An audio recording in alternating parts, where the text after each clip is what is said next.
Batman issue 100 heads to Burnside Clock Tower, where Batgirl activates her Oracle computer systems, knowing they need eyes all over the city for the Bat family who are spread through the city battling the clowns. Settling in, she activates the Batfall protocol, shutting down any of the Batmobiles or other vehicles in enemy hands, and overriding police dispatch to direct officers to areas with high clown density. Oracle contacts the family and the entire city, telling them what they already know, but what the city has been resisting against admitting: the money and corruption that's paralyzing their mayor and the city's institutions. She tells them about Joker's movie theater plan, advising everyone to stay inside, setting up a tip line to let people call in case they are in trouble. She knows the Bat signal is still in storage thanks to GCPD being moved, but Bats don't need a light in the sky to come and help, and block by block, they'll take back the city. Bullock meanwhile is told by an officer that the mayor wants the Oracle shut down, but the commissioner refuses when clowns are burning the city. The officer says that the mayor says he's on thin ice and he'll be fired if he goes against his wishes, but Harvey thinks of what Gordon will do, throwing his badge and gun at the officer, telling him to let the mayor know that's his answer. He rallies the other officers, saying that the GCPD are being told to stand down, but they know that they won't need a gun on badge to do what is right, so he's going to follow Oracle and help the people, asking who else will help him do what's right. Nightwing meanwhile jokes around with Barbara as he beats down some clowns, knowing it's great to hear her voice in his ear again. Barbara is happy to see Dick in the blue again as Dick finishes off the goons, wondering where Batman is, but Barbara hasn't heard from him. Bruce meanwhile grabs the zombified Alfred, dodging the Batsuit wearing Joker's hail of gunfire. Bruce knows Joker is trying to get into his head with all of this and it won't work this time. Joker is disarmed, noting how Batman really hates guns, remembering how he thought he was just being boring, but he's beginning to understand, impressed with how many batarangs one can fit in a Batsuit, revealing his own Jokerangs, hurling them at Bruce. The Jokerangs hit the tank behind the hero, blowing it up and spilling the toxic chemical all over the hero, who quickly ziplines out of the area with Alfred, his cowl covered in the chemical. Bruce contacts Oracle, telling her to send backup since Joker took Alfred's body and he's weaponized it and he needs to get it clear of the building. Joker returns, knowing that calling for help is cheating, using another of Batman's toys to kill his radio. He stabs Batman in the back, saying it's good the hero's radio died, otherwise the weird orphans he hangs out with will have to listen to their father being stabbed to death. Batman tells the villain to shut up, smashing him in the jaw, as Joker knows that that's not enough to stop him, and now he thinks it's time the city got a new caped crusader. Since he's got the suit, he's got the money, and now he even has the butler, and maybe he'll throw Bruce into one of these vats to become his Joker. Bruce uses his gadgets to kill the lights in the building, but Joker's batsuit allows him to see in the dark, but he's not quite quick enough to dodge Batman hitting him in the head, shattering the cowl. Joker plummets to the ground below, but as Batman swoops down, he hits the detonator, blowing up the factory. Close by, Punchline watches the factory go up in flames, knowing that that's not part of the plan. She radios into her clowns to find out what's going on and if anything is actually working. She smashes the radio when no one talks back to her as Underbroker arrives, bringing news that his and Joker's arrangement has come to an end, so she needs to vacate his safe house immediately. Punchline says that she gave the man more money than God, but he reveals the money is now gone, angering the woman even more. Calming herself, she puts out a call to Joker's message bank, telling him it's over sooner than she thought and wants to remember their plan, and she will never stop believing. Suddenly, Nightwing appears, introducing himself to the villain and telling her that she's going to prison and will be there for the rest of her life. Punchline attacks the hero,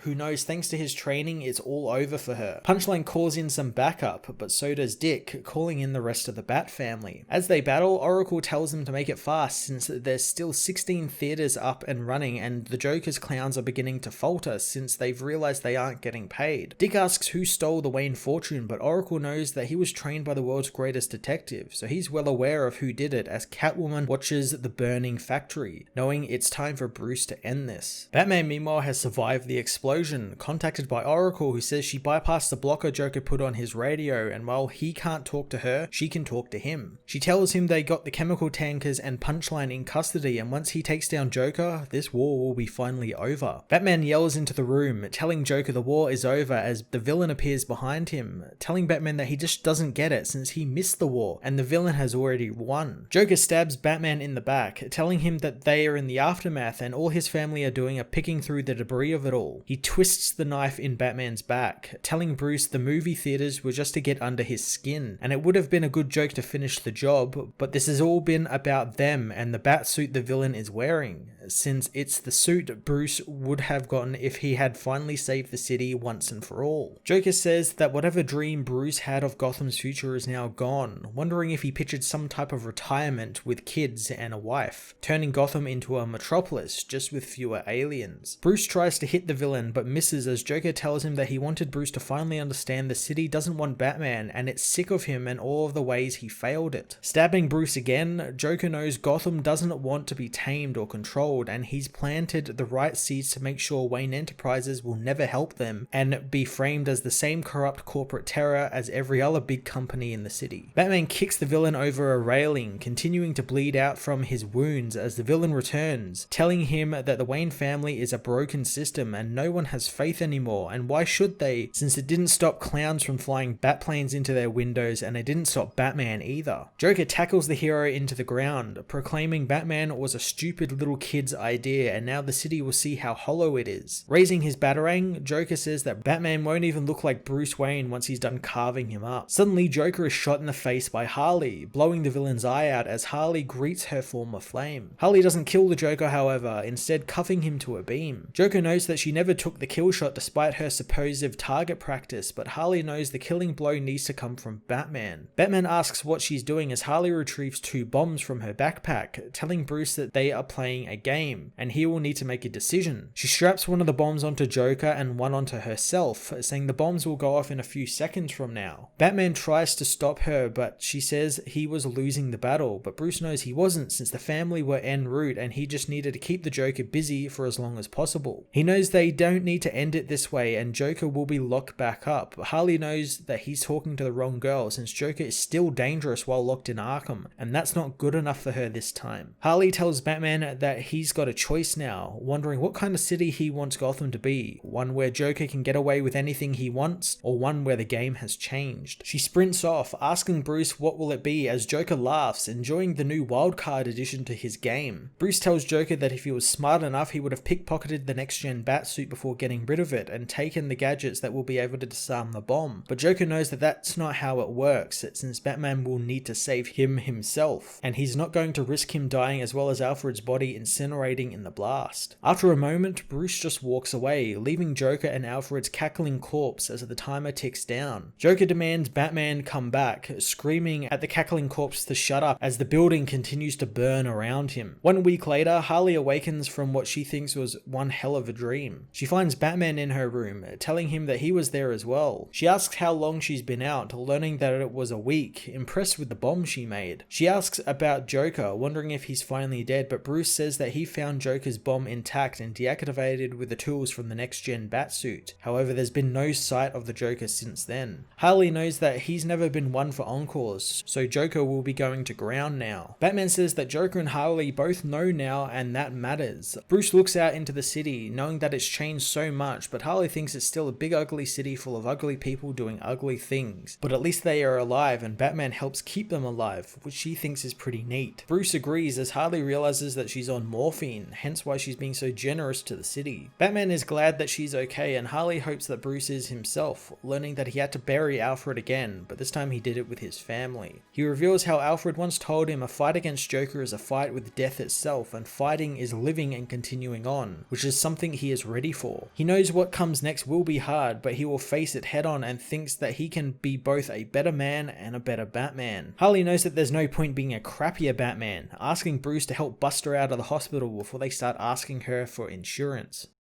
Elsewhere, the white-clad being known as Ghostmaker looks over the city, knowing Bruce has made such a mess of Gotham, knowing their teachers would be ashamed. Unsheathing their swords, they know the truce is over and it's time for Gotham to have a choice in its protectors, and it's time the city met Ghostmaker. Down in the Narrows, the boy known as Clown Hunter returns home to find Batman inside his room. The boy nonchalantly asks if Batman is looking for a room to rent, asking if he has any pets. Batman knows that he and the kid need to talk, but the boy waves him off, motioning to his Wonder Woman poster and asking if Batman knows her, since he would talk to her, since he has dreams about Wonder Woman giving him a big long hug. Batman knows the kid's name is Bao Pham, knowing the boy's parents were murdered 5 years ago by the Joker. Bale knows that if Batman is going to talk to him in his mask, then he will do the same, retrieving his clown hunter mask as Batman asks how many clowns he has killed so far. The boy knows that he lost count, but he knows it's not enough, donning the mask as it changes his demeanor as Batman asks why he did it. Clown Hunter says that it was after a few days of clowns firebombing nearby stores, which made him realize that no guy in a bat suit was coming to help, just like how no one in a bat suit came to help with his parents. He says he started feeling stupid for ever believing in Batman for as long as he did. The boy asks if Batman killed the Joker this time, but Bruce doesn't answer the question, causing the kid to retrieve his bat from his closet, knowing others say Joker is gone, but he knows he's not. The boy smashes his TV with the bat when Batman again doesn't respond, revealing his parents were dug up by the Joker and found in a crime alley theater, which he didn't learn until after everything was over. However, he did learn from the cops that came to see him that batarangs were found all over the scene. Batman apologizes, but that means nothing to the boy, who is angered Batman let Joker live. He wonders why the clowns put on the masks to hide their identity and then get to take them off and walk down the street like nothing ever is wrong, yet Batman comes for him instead. Batman reveals that he listened to the police reports of the Narrows and finds the neighborhood supports the boy, so no one will turn on him, and any other time he would have come there to scare the boy straight, but he wants to help him, giving him the card of Dr. Leslie Tompkins, who helped him when he was at his darkest, so maybe she can help him find another way to make the city better. Bale asks what happens if he doesn't go and instead just goes and kills every other person in a clown mask. Batman says that he would then have to stop him, and he won't let the boy take another life, already disarming all of the boy's explosives and guns, so this is his only warning that Clown Hunter will not be allowed in the city. The boy looks at the card as Batman leaves, knowing that help will be nice, but maybe after he has finished his mission. In a Robbinsville bar, a hooded man reads over a stack of newspapers, garnering the attention of another man sitting at the bar, asking where the man has been. The man says that he had an accident a few weeks back and has been out of commission, and he still technically is, needing to get some fresh air and see some friendly faces. The man fills the being in on what's been happening, telling him that they have stopped investigating Bruce Wayne and locked up Punchline. The man thinks the woman is a bit crazy for him, but the hooded man knows that they are the funnest, at least until they try and slip a knife between your ribs. The man laughs, learning the hooded man used to be a comedian. The man asks if the hooded being has seen the video, telling him how Punchline is now under house arrest, since she wasn't just nuts enough to be thrown into Arkham, so she put out a video that got her into a lot of trouble with the courts. The man pulls the video up, showing an out-of-costume Punchline reveal her name is Alexis K, and she is a victim of the Joker. She knows this will be hard for many to accept, and people say she needs to be held accountable for the actions of the Joker and his gang and all of the death and destruction, and while she thinks she would do the same if she was in their shoes, she knows that they wouldn't buy the stories of a stupid girl who believed a monster when he said he wanted to do good. Alexis reveals that she spent months talking with other people online who held the Joker up as some type of symbol of the people who see the world as broken, and she is aware that the world is indeed broken and how the heroes haven't really done anything to stop it, and how the Joker saw this as well, so when she found him, he twisted everything she saw in him, telling her that she could help him bring his message into the world. She wonders if that makes her crazy enough to throw in Arkham, but feels like that would be letting her off a bit too easy. She knows she believed in something that wasn't there and put on a costume for it, and once she realized what was happening, it was too late for her to pull out and she was trapped. Tearfully, Alexis says that she didn't kill anyone, but she didn't stop Joker from doing it either, and if the city decides to imprison her for bearing witness to his crimes, then so be it. The hooded man finds the woman to be very good at what she does, knowing that she is bringing his message to the world. He knows the trial will be a circus, and there's no better place for a clown. The hooded man lights a cigarette as the man realizes that he's talking to the Joker. The hooded man laughs, saying he's not the Joker, the man he's talking to is, blowing toxic smoke into his face. Joker says that the man's body will be him anyway, since he will be found a few days from now all bloated, and while the cops will waste a few weeks trying to prove that he's the real deal, it will give the real Joker time to get everything ready for his big goodbye. The man begins coughing up blood and choking as the toxin affects him, while Joker says that the city is brand new and he just broke it in ways that will take years to reckon with, and now everything will change, so he has to change as well. The man's face contorts into a Joker smile as Joker knows that something is missing, taking out some lipstick and painting a big smile on the corpse. Batman issue 100 was an utterly satisfying ending to Joker War and Batman and Joker's battle with one another, at least for now. I loved how everything from Tynan's run kind of came together here, and we got one hell of an epic final confrontation with Joker and Batman, ending in a really cool way that gave Harley a cool role to play in Batman's making of a decision that could potentially have gotten Joker killed as well as her, and as well as moving on from Joker and even Alfred. James Tynan's run has been doing wonders in fixing everything Tom King destroyed in his run, either bringing characters back like Nightwing or just making Batman an actually good character. Like here with Batman getting a little bit meta with him knowing he did wrong in the past and knowing he needs to be better and making up for everything he did in that run. The back end of the issue being all about setting up future storylines was really fun, with Ghostmaker being someone Bruce trained with, which is quite interesting, and I'm looking forward to going down that route, as well as Clown Hunter both getting a name as well as maybe either setting him up as a possible villain, or I wouldn't say a new Robin, but maybe a ally to the Bat family, which was really quite cool. I'm looking forward to that being continued. However, the biggest story was obviously the punchline bit at the end, with her getting a cool story that kind of again pokes fun at the whole we live in a society Joker fans, as well as kind of me tooing Joker a little, with her sort of pinning everything on him and making it look like she was manipulated and sort of forced to do all these bad things, where it's all just an act on her part to, as Joker says, kind of create a circus where a clown belongs for his big finale, which I'm looking forward to. It was a lot of fun, and I can't wait to see what James Tynan has in store for us as he continues his stories. I'm going to give this issue a 10 out of 10.